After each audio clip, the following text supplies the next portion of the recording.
I like the Cavaliers. Those four little words ought to have you immediately running to your nearest sports book and betting everything you own on the Golden State Warriors tonight, because it is clear, as I have proven, that I have absolutely no clue what's going on in this series, because it was yours truly who had a 15-time best bet on the Cavaliers in game number one, yours truly who gave you a game two play on the Cavaliers here on the video report, and came back in game number three and gave you the Warriors.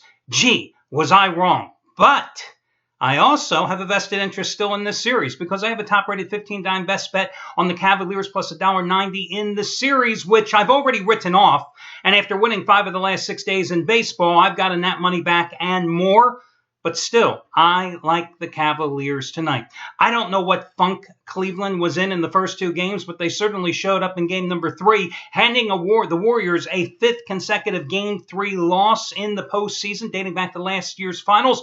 But more importantly, they got the monkey off their back, because Golden State had absolutely dominated them. Won the 2 regular season games, won the first 2 games in this series, won the final 3 games of last year's finals. So finally, Cleveland gets that albatross out of the room and gets a little confidence. And it was a momentum-building, confidence-building game. If they had won by 4 or 5 points, I'd be worried here tonight. But because they absolutely hammered Golden State, even though the Warriors are up 2-1, they're on the road. They know how they struggled in Portland on the road. They know how they struggled in Oklahoma City on the road. And they know the Cavaliers have got the confidence. And the fact is, the Warriors aren't playing that great a ball.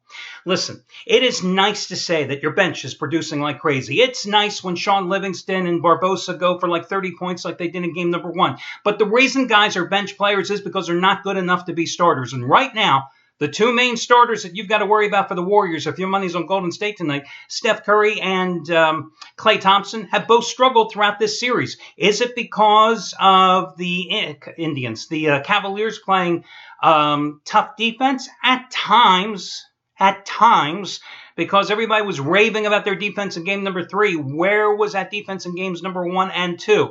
More importantly, I think what happened in game number 3 is that everybody on Golden State had to play a little defense, because the Cavaliers had it going offensively. And it wasn't just LeBron. They were a more active team, a more aggressive team, playing at the faster pace that Tyrone Lowe had wanted them to play at coming into the series and reiterated prior to games 1, 2, and 3. And maybe that's because Kevin Love didn't play. And they put Richard Jefferson in. Listen, Richard Jefferson's way past his prime, but he had a pretty damn good game. And they definitely were a better team in transition. So maybe Love comes off the bench here tonight. Lou also went a little bigger at times with Tristan Thompson and Timothy Mozgov out there at the same time. So I think Cavaliers have the momentum here, and I think they're going to square this series up at 2 games apiece. And I'm more than willing to lay the 2.5 points. I think it's a trap line to take the Warriors plus 3.5 or plus 2.5 in this game.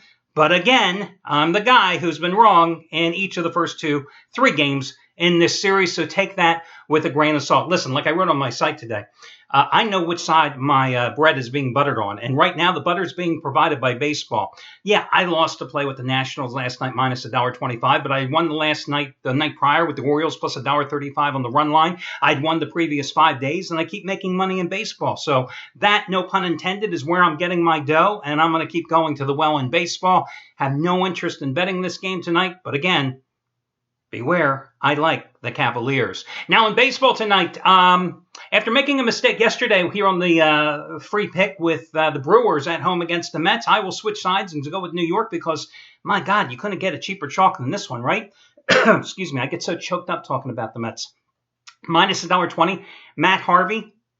You know, you have to say, Matt Harvey's pitched well in his last 2 starts at Miami and home against the White Sox, worked 7 innings in each of those 2 games, over 14 combined innings, gave up 6 runs, 6 hits, 1 run, only walked 1, only 9 strikeouts. Still not a great number for Harvey, but I was reading also that his fastball has come up a couple of notches. In his first 10 starts, when his earned run average was 608, and teams were hitting .330 against him in those starts combined, his fastball was peaking out around 94. It was at 95.3 in the last 2 starts.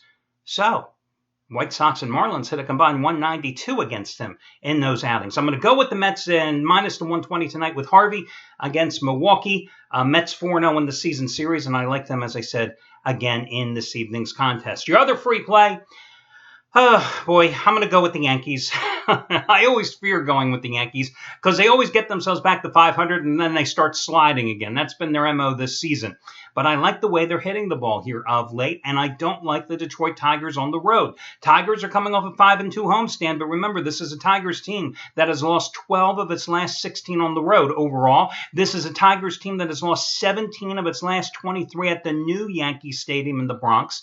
This is a Yankees team, on the other hand, that's coming off a 4-game sweep of the Angels in which it scored 29 runs and hit a robust 343 with Carlos Beltran, of all people, leading the attack. They got CC Sabathia going here tonight. Yes, the team has lost each of his last 3 starts, but they've only scored 1 run in each of those 3 games.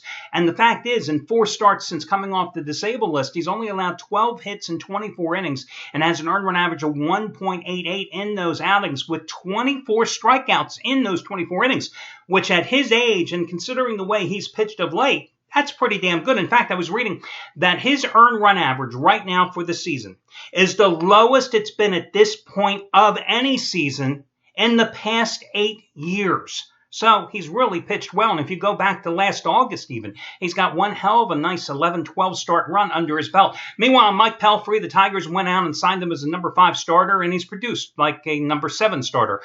Did win his first start for the Tigers as a last outing. But listen, Detroit is 1-4 in his road starts. He's got a 4.74 earned run average in 7 career starts against the Yankees. And I'm going to go with the Yankees minus $1.35 to win their 5th straight game here tonight and continue their red-hot roll at home in the series. So the Yankees and the Mets, along with, yes, the Cleveland Cavaliers. Good luck, everybody. Talk to you again tomorrow when we do this one more time.